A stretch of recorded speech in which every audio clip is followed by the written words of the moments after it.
1999 का world cup final Pakistani cricket की तारीख में शायद वो मैच है जिसे लोग सिर्फ एक शिकस्त के तौर पर याद नहीं करते। आज भी जब इस मैच का जिक्र होता है तो एक सवाल जरूर उठता है, आखिर पाकिस्तान ने वर्ल्ड कप के फाइनल में सिर्फ 132 रन्स कैसे बनाए, वो भी ऐसी टीम के खिलाफ जिसे पाकिस्तान टूर्नामेंट के इब्तदाई मरहले में शिकस्त दे चुका था। और फिर ऑस्ट्रेलिया ने सिर्फ 2 विकेटें खोकर यह हदफ हासिल कर लिया। मैच तकरीबन एक तरफा था।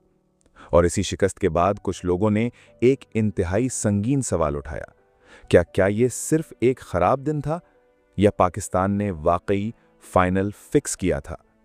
इस सवाल के साथ सबसे ज्यादा जिस नाम को जोड़ा गया वो पाकिस्तान के कप्तान वसीम अकरम का था।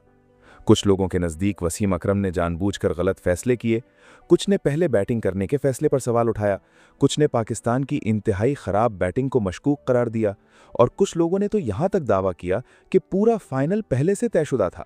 लेकिन अगर हम जज्बात और अफवाहों से ज़रा पीछे हटें और ख़ुद वसीम अकरम की बात सुनें तो कहानी कुछ मुख्तलिफ नज़र आती है। वसीम अकरम ने अपनी खुद नविश्त सुल्तान अ मेमोयर में 1999 के वर्ल्ड कप फाइनल पर तफसील से बात की है। किताब का यह हिस्सा ख़ास तौर पर इसलिए अहम है कि उनकी पहली खुद नविश्त में 1999 के वर्ल्ड कप फाइनल का तफसीली अहाता नहीं था, जबकि सुल्तान में वो वापस इस वाक़े की तरफ आते हैं और बताते हैं कि उनके मुताबिक उस दिन क्या हुआ था। और वसीम अकरम का मौक़िफ़ बहुत वाज़ेह है, वो फाइनल फिक्स करने की तरदीद करते हैं। उनके मुताबिक शिकस्त की वजह कोई खुफिया मंसूबा नहीं था, बल्कि टीम की ख़राब बैटिंग, शदीद दबाव और उस वक्त के मुश्किल हालात थे। लेकिन यहाँ एक बात ऐसी है जो इस पूरी कहानी को मज़ीद दिलचस्प बना देती है। वसीम अकरम ये नहीं कहते कि 1999 के फाइनल में उनसे कोई गलती नहीं हुई। वो अपने कुछ फैसलों का दिफा करते हैं, लेकिन साथ ही इस बात की वजाहत भी करते हैं कि वो फैसले उस वक्त उन्हें क्यों दुरुस्त महसूस हुए। मसलन सबसे बड़ा सवाल यही था कि पाकिस्तान ने टॉस जीतकर पहले बैटिंग क्यों की।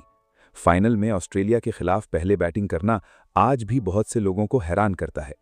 पाकिस्तान की टीम में बड़े बैट्समैन थे, सईद अनवर, इंजमाम उल हक, इस दौर की असल बैटिंग लाइनअप के बड़े नाम मौजूद थे। और पाकिस्तान के पास वसीम अकरम, वक़ार यूनुस और सकलाइन मुश्ताक जैसे बाउलर्स भी थे। यानी अगर पाकिस्तान एक अच्छा स्कोर बना लेता तो ऑस्ट्रेलिया पर दबाव डाला जा सकता था।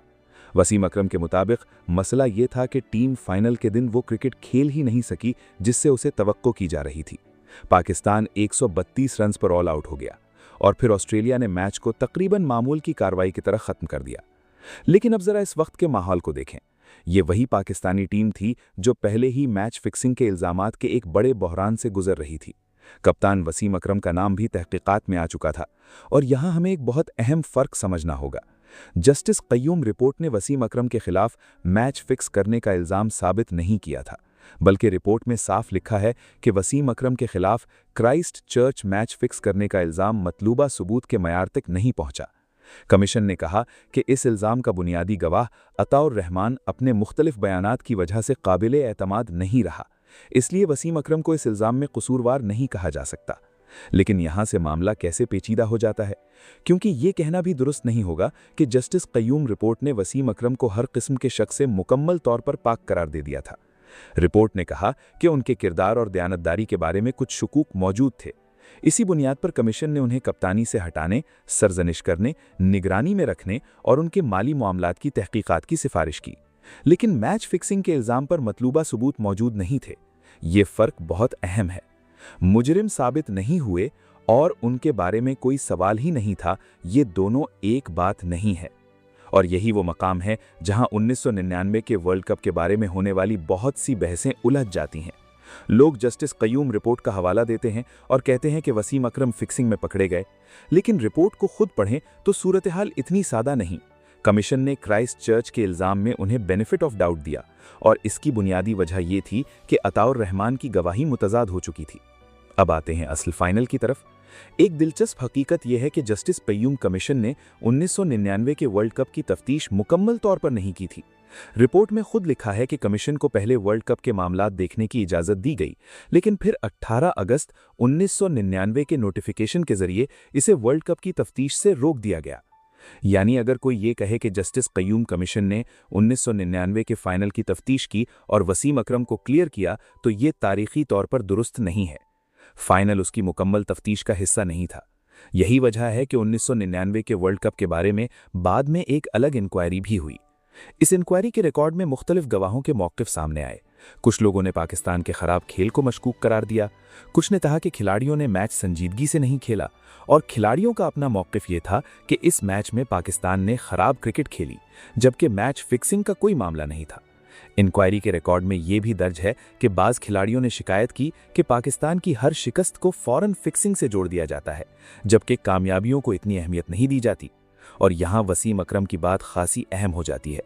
उन्होंने 1999 के फाइनल को अपनी ज़िंदगी का ऐसा वाक़या करार नहीं दिया जिसे वो छुपाना चाहते हों, बल्कि वो बरसों बाद भी इस शिकस्त पर बात करते हैं।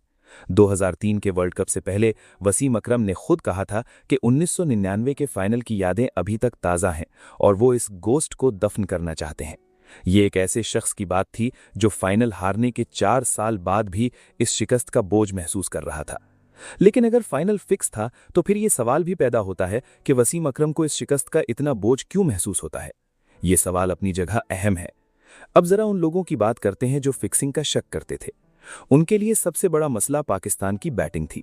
132 रन, वर्ल्ड कप फाइनल और फिर ऑस्ट्रेलिया का सिर्फ 2 विकेटों के नुकसान पर हदफ हासिल कर लेना। यह सब देखकर शुकूक पैदा होना शायद हैरानकुन नहीं है। वसीम अकरम अपनी किताब में इस बात की तरफ भी इशारा करते हैं कि पाकिस्तानी क्रिकेट में सिर्फ मैच फिक्सिंग का मसला नहीं था, बल्कि टीम के अंदर सियासत, ग्रुप बंदी और खिलाड़ियों के बाहमी इख्तिलाफात भी मौजूद थे। और अगर आप 1990 की दहाई की पाकिस्तानी टीम को देखें तो ये बात मजीद दिलचस्प हो जाती है। एक तरफ वसीम अकरम और वक्कार यूनुस जैसे फास्ट बाउलर्स थे, दूसरी तरफ इंजमाम उल हक, सईद अनवर, जावेद मियादाद और दूसरे बड़े नाम थे। हर खिलाड़ी की अपनी शख्सियत थी, अपना ग्रुप था और बाज़ औक़ात अपने इख्तिलाफात भी थे। ऐसे माहौल में कप्तानी करना आसान नहीं था, और जब इसके साथ मैच फिक्सिंग के इल्ज़ामात भी शामिल हो जाएं तो कप्तान के लिए सूरत हाल मज़ीद मुश्किल हो जाती है। अब ज़रा तसव्वुर करें कि एक कप्तान फाइनल खेलने जा रहा है। उसे सिर्फ ऑस्ट्रेलिया के गेंदबाजों का सामना नहीं है, उसे अपने मुल्क के शुकूक का भी सामना है, उसे अपनी टीम के अंदर के इख्तिलाफात का भी सामना है, और उसके नाम के साथ पहले ही मैच फिक्सिंग की तहकीकात जुड़ी हुई है। ऐसे माहौल में अगर फाइनल में टीम बिखर जाए तो क्या ये लाजिमन फिक्सिंग का सबूत है? ज़रूरी नहीं। यही वसीम अकरम की दिफाई कहानी का बुनियादी नुक्ता है।